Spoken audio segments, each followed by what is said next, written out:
Quick plug, merch is finally up. I got some cool shirts on there if you want to support me. That's a great way of doing it, but you're already watching this video, which is another great way. So I'm going to stop talking your ear off and get to the video. Links down below if you want to check it out. One of the best things about roller coasters is their ability to make you feel like you're going to die. Obviously, we know you're not going to, and parks build roller coasters that keep you incredibly safe. I mean, it would be a legal nightmare if they didn't, but these rides are built with safety systems and backup systems for those safety systems and backup systems for those backup systems to ensure that nothing will go wrong. But obviously nothing is 100%. Even right now, sitting here, there's a chance you could have a random aneurysm as we speak. But in all honesty, your chances of dying on a roller coaster is 1 in 24 million. That means you're more likely to die from a cow, to get struck by lightning almost 50 times, and about a 240,000 times higher chance that you'll die on the car ride to the park than on an actual ride in the park. The only reason roller coasters have a reputation of being dangerous is because of the 5 accidents in the news. The news likes to blow them up for clickbait. What you have to remember is that there are maybe not thousands, but there are hundreds of roller coasters operating right now as we speak, with dozens of people, more than dozens, hundreds of people on it, and they're working just fine. However, in 2021, for some reason, there's been a surplus of accidents in theme parks in general, and surprisingly, a lot of these are roller coaster related. And these aren't small coasters either. These are otherwise world-class major coasters that are praised by enthusiasts and GP alike. These are rides that have previously been pretty accident clean, but now they're just all starting to have issues at around the same time. Don't believe me? Well, a woman died on the voyage. Obviously, this isn't the park's fault or the ride's fault because she died from a medical cause that's unrelated, but that's still a major ride that's had a death on it at the butt crack of dawn of the new coaster season. Now, like I said, that's not the park's fault, but if you want a more direct accident on the other world's best coaster, there was on El Toro. You probably heard about this, but the ride derailed, and yeah, this is the park's fault. While no one got majorly hurt, it's still a big deal, and this ride is still closed to this day. But that ain't it. We still got more. Something happened to Skyrush's cable. Bam. Shivering Timbers trains collided. Another one. Gatekeeper's chain snapped. Another one. A boy died in the Rapids ride. Hangtime's lift motor. Jersey Devil Big Apple Coaster. Train. Stunt pilot. Thunderbird's foot overskirts elevator. This is actually kind of nuts. And that's only the stuff that I could find credible sources for. I'm not even talking about how I heard a wheel on steel engines flew off, and Griffin got evac'd for an unknown reason, and maybe Steelhog bumped.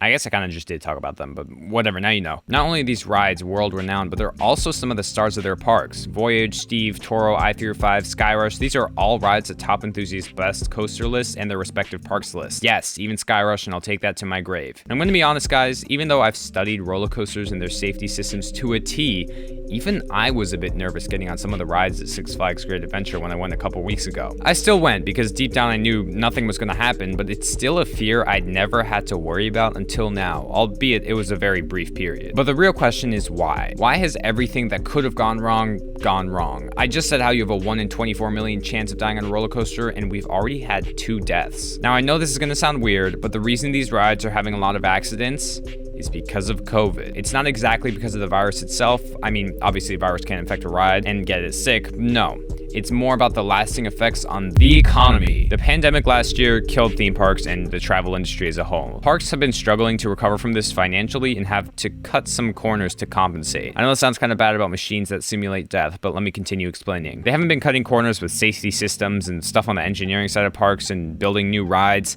No, the biggest issues is actually staffing. A lot of people just don't want to work at theme parks this summer, and it's forced parks into a tough position. Cedar Point was offering employees $20 an hour. $20 for pressing buttons and pushing restraints. Cedar Point even had to reduce their operating hours to cut out Tuesdays and Wednesdays in June. Like, come on, those were the best days. But yes, I think this employee shortage is the big reason. Employees are being overworked, and it's likely led to corners being cut.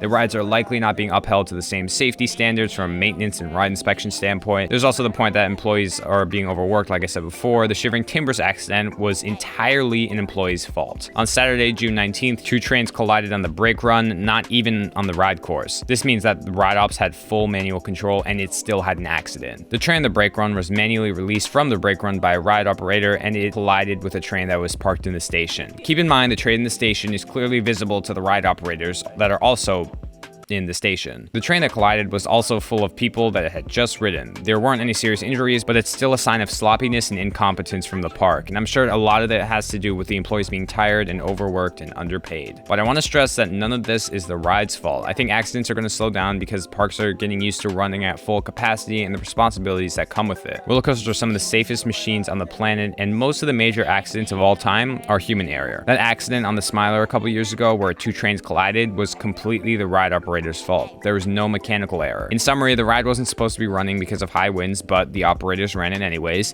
This caused an empty train to valley in the middle of the course, and even though the computer system showed the ride operators that there was an empty train stuck in the course, instead of just, walking out to check if there was in fact an empty train stuck in the course, the ride operators overrode it and assumed that it was a computer error, and bam, collision.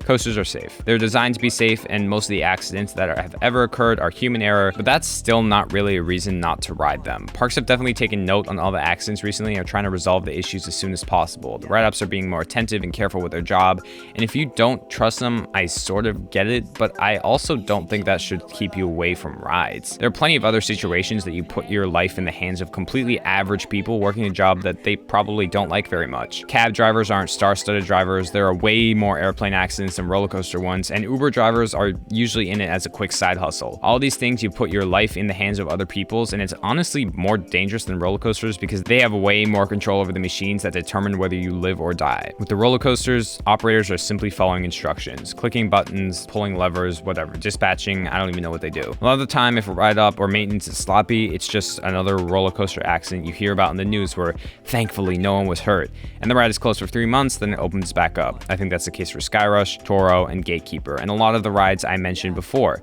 But if an Uber driver is sloppy, then that's another accident on the highway with a flipped car, an ambulance, and a wall of traffic that can't take their eyes off of it. The difference is roller coasters have safety systems to keep you from flipping over. Coasters have a reputation of being unsafe, and it's the internet at its finest, and it's annoying. They're safe. You have nothing to worry about boarding one other than having fun. I really hope this string of accidents slows down, and it seems like it is to an extent. I haven't heard anything in the news recently, but who knows? Maybe there is, and they're just keeping it under wraps.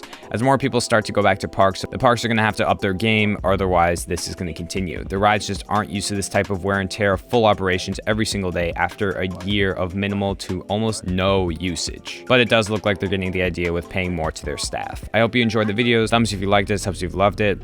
Wow, I haven't said that one in a really long time. Okay, thanks for watching, and I'll see you later.